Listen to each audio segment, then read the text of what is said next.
what's up guys? This is Lior, and in this video, I'm going to do a walkthrough of my latest acquisition in Boston of real estate, talk about some of the financials, why I like the property, what my long-term goals are, and then how you can do it as well. Let's go.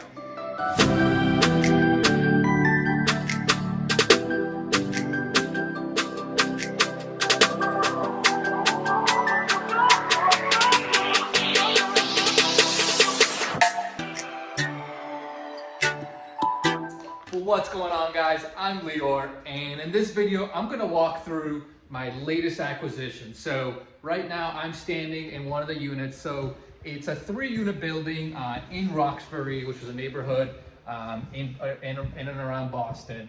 So let's get right into the content today. I'm going to go over 3 reasons why I really like the property. I'm going to do some numbers and financials of the property, and then some of my long-term goals. So, you know, I actually found this deal on MLS. It wasn't an off-market deal, but there's a few things that really made me like it. Starting with number 1, which is I got the property to live vacant.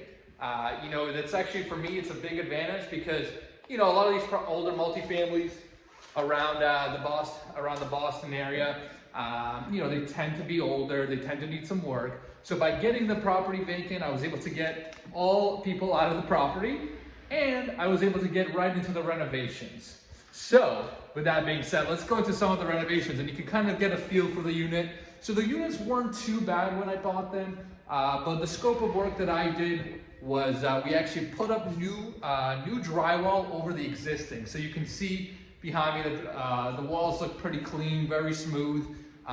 It's actually, what I learned, it's actually pretty hard to do that. So we were thinking about taking down the existing drywall and then going up with a new one. But again, I was in a little bit of a budget constriction. So I talked to some contractors, and basically we were able to go over the existing with new drywall. Put up new sheets and everything and repainted everything. So, you know, I learned it's definitely a tougher job than it seems because a lot of the drywall doesn't really stick together so well, and you really have to go over it many times. But all in all, we were able to get it done. Next thing we did in renovations, as you can see, we did resanded all the floors. They look really good. So now we kind of have that old hardwood floor look, which I absolutely love, and tenants around the Boston area absolutely love.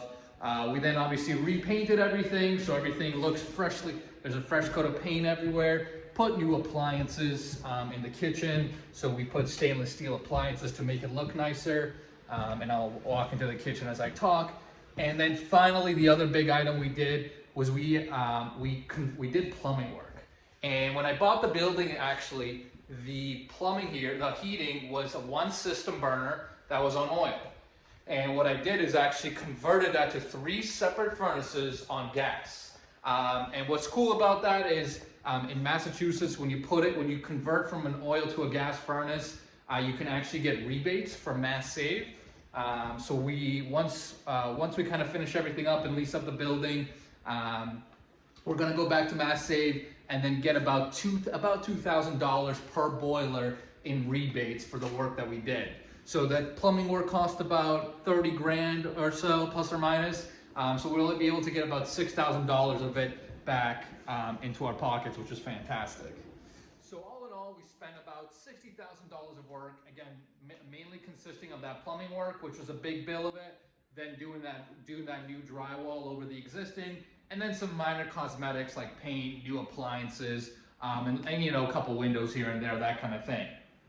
So point number 2, and the reason why I really like this property, is the location. So I already told you this is Roxbury, and what's crazy about parts of Roxbury, this is actually North Roxbury. What's crazy about this part is I bought this building at about $270 a foot, right? $270 per square foot.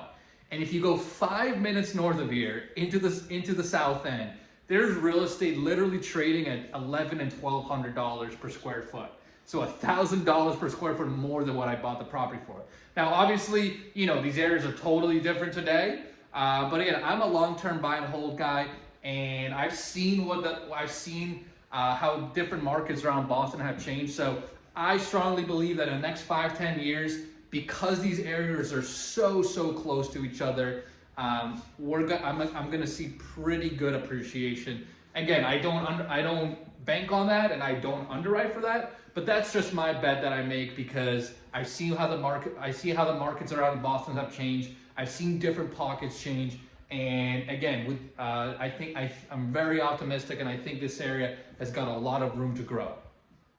So let's go into point number 3, right, which brings me right to it, is the cash flow. So again, even though I invest for long term, I gotta have good cash flows from day one, because if I'm losing money every month, then I won't survive that 5 or 10 years to experience that appreciation that I think I will.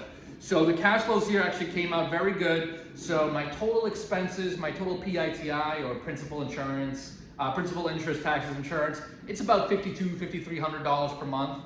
My operating expenses, which include stuff like vacancy or repairs budget, utilities, that kind of thing, that's going to cost me about $1,300 per month.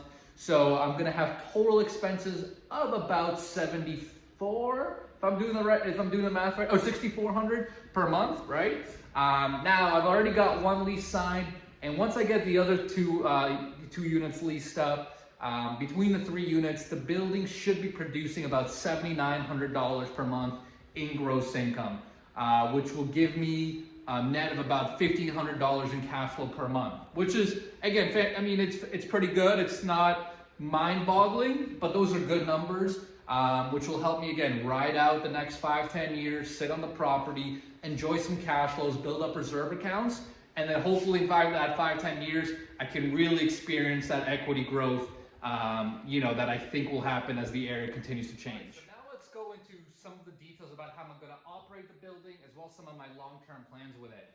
So number 1, as I kind of alluded to before, once I start completely lease out the building, instead of touching the cash flows right away and putting it into my own pocket, what I like to do is actually first build a reserve account for the property of about $5,000 to $10,000.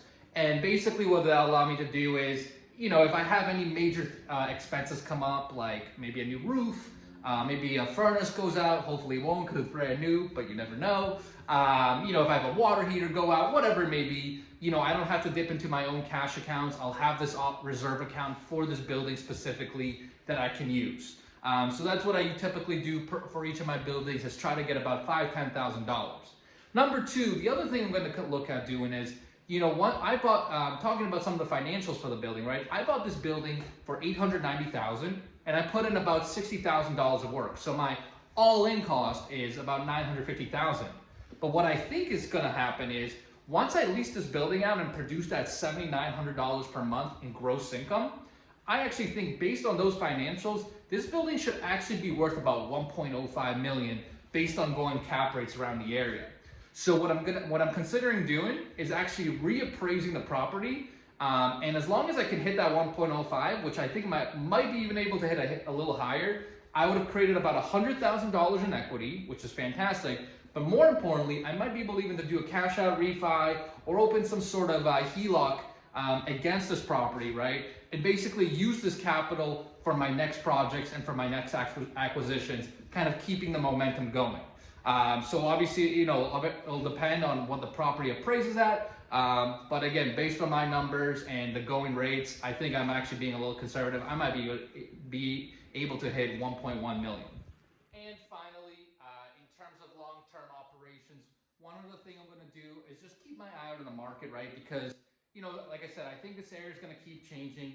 And as it does, I'm going to keep looking at things like maybe I finish some square footage in my basement, right? I can maybe create a duplex between the first floor and the basement. And instead of having a 2-bedroom on the first floor, I can create a 4-bedroom, right? So right now, the cost to finish that basement doesn't really make sense in terms of the return I'm going to get on rent and on value. But maybe in 3, 4, 5 years, once this area continues to grow and change, maybe by then the financials will make more sense. So I'm just going to keep a lookout on that. And finally, like I said, I'm going to give you guys some tips about how you can do this yourself. It's not rocket science. I found this deal on MLS, right? I mean, sometimes you do find good deals on MLS.